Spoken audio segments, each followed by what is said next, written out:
Halo, perkenalkan nama saya Nimade Divya Sanita. Untuk memenuhi tugas teknologi informatika, pada kesempatan kali ini saya akan memaparkan penjelasan mengenai perangkat keras komputer.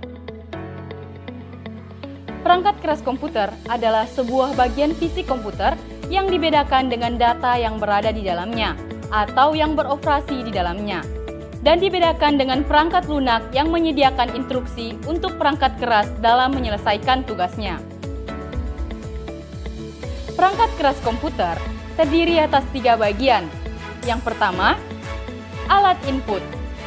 Alat input berfungsi untuk memasukkan sebuah data yang nantinya akan diproses oleh komputer. Contoh beberapa komponen alat input adalah yang pertama, keyboard. Keyboard berfungsi untuk memasukkan data yang berupa huruf, angka, simbol, serta memasukkan perintah-perintah lainnya, seperti pintasan pada keyboard. Selanjutnya adalah touchpad.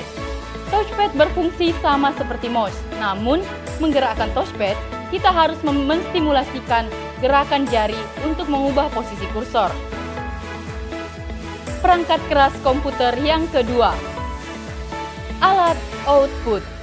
Alat output berfungsi mengeluarkan informasi dari hasil data memasukkan yang telah diproses. Contoh komponen alat output adalah yang pertama, monitor.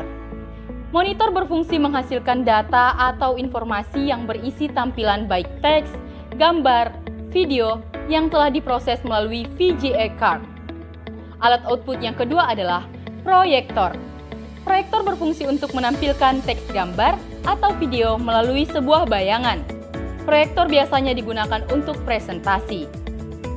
Selanjutnya, perangkat keras komputer yang ketiga. Yang pertama adalah alat prosesor.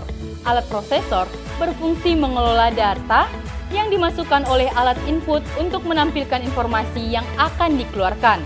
Alat proses terdiri dari 2 jenis, yaitu sebagai berikut. Yang pertama, alat penyimpanan. Alat penyimpanan berfungsi untuk menyimpan data ke dalam sebuah memori.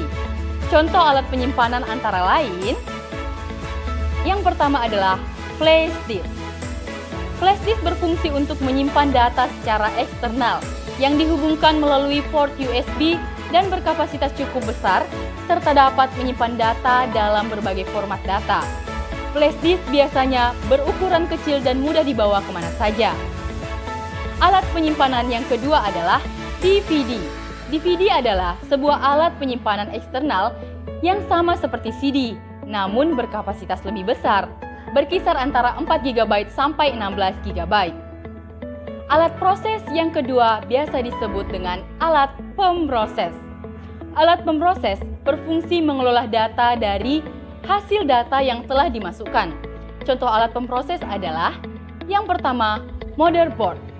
Motherboard atau papan induk berfungsi untuk pusat pengendali yang mengatur kerja semua komponen komputer dalam mengatur daya listrik pada setiap komponen. Alat pemroses yang kedua adalah prosesor. Prosesor berfungsi mengelola data dan membaca instruksi dari memori agar dapat mengendalikan kerja komputer dan bekerja sama dengan komponen komputer lainnya. Semakin besar kecepatan suatu prosesor, maka akan semakin cepat kinerja suatu komputer. Demikianlah penjelasan mengenai perangkat keras komputer. Semoga informasi ini dapat memberi manfaat. Terima kasih dan sampai jumpa.